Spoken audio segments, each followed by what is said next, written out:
What is up, ESEA and Counter-Strike community? My name's FlashStep from Blight Gaming, and I'm going to start making weekly videos to kind of go over meta and strategies on all the maps. So this week, we're going over Mirage. Let's start with how you should start your default on Mirage most of the time. Usually your goal on Mirage is to get mid-control. Unless you have like a set strat from your strat caller saying like let's group contact A or group contact B or like rush or scrim out somewhere. Your default should always be for a mid control. And at this point we all should know the back mid smoke. Along with what my team does and along a lot of other teams do is once that pops and they're trying to get mid control, we have like two going mid, maybe two going towards B side and one waiting A pushes. But one of the mid guys can throw a molly towards connector, which cuts off anybody peeking. And then the second guy's gonna come here and throw a smoke towards window. This is like the standard take for mid that everyone seems to do. I mean, obviously you have to land that, but it's... Let me show that to you guys if someone doesn't know it. Here it is. You're on the back wall here. You want to line up your crosshair at the very top, run throw. It's that simple. It'll always land. It always hits the as close as it can possibly get, so there's never a gap. And so at this point you have that smoke up, you have top mid smoke and a connector from a molly for connector, and you're taking mid control. And usually you have like three people doing this most of the time if you want to go heavy mid. Because the whole point of this mid control into what I'm going to show you is that we know this, like there's a standard Mirage take, right? Where the smokes will land towards stairs, towards jungle, and then towards CT. Now, what the meta has done, now when teams do this, one of two things happens. All the CTs play inside the site, or they all play retake, dumping utility in to stop them. Usually it's playing retake with maybe one up close somewhere to get intel. Like that's about it. Now this has become like the staple of how you take Mirage for a lot of like lower tier and lower division teams. You've kind of seen more pro teams kind of like step away from it because it's just so cliche at this point. But I'm gonna show you like a way to still do the A take, but an alternate version of it. So after you've dominated middle and you've pulled your B guy back who's like watching pushes just in case they want to push through long B, you have two towards middle that are holding either from like cat area ladder or inside connector itself. What we usually like to do is like put one in connector kind of hiding, just depending on like what the setup is. Like he can be over here sometimes if our cat's good. Like he can be over here at this angle if he's okay with just holding jungle and our cat's like taken out by ladder. It just depends, but you want two towards connector area ready to go. And then we swing two people back to main and one towards palace. Now the point of this, like I'll show you why. Palace guy is doing one thing. He's getting to here, getting to corner, and he's doing this molly. And the way I toss it is I get to this corner, and then I line it up with that corner, like think of a box. So I go to the top right of the box, and it just lands right there. The only spot, oh, that don't actually hit right here. Usually it doesn't hit this corner all the way, but this is actually a perfect molly. And so we want him to be forced out of the situation. The other two are A main. Now when this guy's about to throw his molly, the two A main players are just throwing two smokes. The first smoke is the middle of this. See the little right hand side of the dilly wop? Just bring your crosshair up a little bit, toss. Show you where that lands. Right in the bomb site. Right? So, and then the second one, and this is a harder one. This one, it might take you a while to figure out, and I don't know how to give you a better lineup. So there's these little dots on the line. You see this little dot? Here's dot 1. I go to dot 2. Right here. You look down, line it up. Now I put my grenade parallel to this, like literally on top of it, and I toss. But my crosshair is literally in the most random spot for you probably. The closest thing I can see is like a lineup from here and then up, straight up until like a certain point. But there's really nothing to line it up with because I use couch models. I know it's horrible. Everyone's told me it's the worst models in the world, but I enjoy it. So this is what it looks like when I toss this one.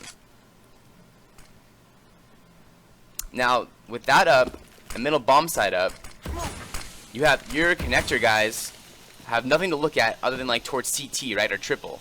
So your two connector guys are starting to go right here. Now one of them should have a smoke left that they can smoke out cat with. Right there is pretty standard just on the A to make sure when they're coming up they have to worry about their backs being shot at. If you have that smoke, great. If not, most of the time when you mid control, these guys should be pushed back. Like your goal should be to push them off of cat, push them off a window, push them off of connector. Like in any team that's like not contesting you middle, is like this is when you want to do these type of strats. Which most teams will give you middle if you dominate it early into the game. Like when I'm strat calling, a lot of the time if I'm comfortable with like our guns are in utility on first gun round or maybe second gun round, I'm saying all 5 middle, control mid and we'll go into something else. Because not very many teams on first gun round want to push. They want to get a feel for what teams are doing, and they want to see like what they can, how can they adjust, and if they need to. So a 5-man go, I usually don't even smoke top middle. I'll say everybody just towards mid, trade the guy middle, which is fantastic because like if this opera right here is peeking in like not a very good spot, like a little bit more out where than we should be, because he's like, oh, there's no smoke, I can easily get this. And 5 T's turn the corner, that guy should get laid out 100% of the time and you're in a 4v4 situation. Which at that point, you just send 2 to connector, and you have 2 go towards A main. You don't worry about the molly for Palace. But most of the time, once you get this mid control, and you toss those smokes, like you can take up connector so well into jungle. The only thing the main guys need to do after those 2 initial smokes is like one standard flash somewhere. Can't be too deep though, because you have people connector coming into jungle. And then this molly triple's important, because that's the one spot that the connector guys can get railed out, is like if they peek triple and they like gets 2 kills, you're done for in that round. But with this being smoked up deep on jungle and the bomb site being smoked, it allows these guys to basically either do one of 2 things: come up, kill CT, or wrap on site of the guy's site. Because your Palace guy is like slowly working out, doesn't need to worry about stairs or jungle, right? Because we have control of that. Or they've traded over there. The 2 players should have traded stairs if he's there. Because you'll get lucky a lot of the time. Let's say there's one guy playing jungle watching Palace and one guy stairs. Once that smoke pops deep onto jungle, he's not going to know what to do. Like, he has to do one of 2 things: either run through that smoke and help his teammate, which he does know about the 2 connector guys coming through, or is he going to sit there wait for the smoke for retake. So you isolating this guy's stairs with 2 guys coming up connector is like the ideal situation. Like, you trade this guy almost every single time if you're doing it right. And a lot of the time what we'll do is, if we're running up, it's like he's in 1 or 2 spots, right? He's like right here or right here watching Palace. And at this point, if you're this close, like, you should know he's there. You can always just right click a flash here as well. It's such an easy spot. You come out and you trade. After that molly and the smokes are set up, like I said, the Palace guys slowly working out and just like clearing right here. Never peek towards CT. You don't have a smoke here. And usually if they're playing retake, there's an op there. So don't have this guy over dedicate. If anything, he helps clear right here, and he just like dumps flashes while these guys come up. And then the last A main guy, or one of the A main guys, is actually posting right here.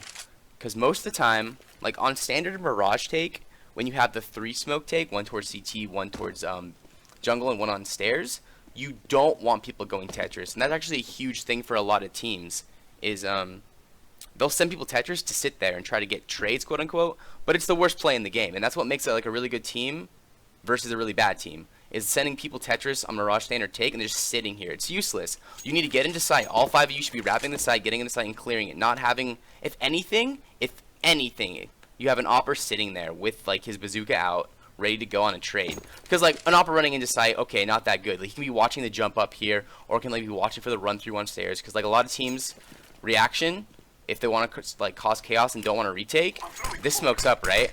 So one of them will just like, I throw this flash, pops right behind me, and I just go into sandwich here and drop down and like try to stop anybody trying to plant. That is a play that will happen. So if you do have a standard A Mirage take and you have an opper, either send him to, yeah, just send him here. He can post, but no one else should be posting. Back to the alternate version though. So that entire time that people are running up and like the smokes are out and whatnot, you're basically just clearing sight so that the bomber can plant in the smoke.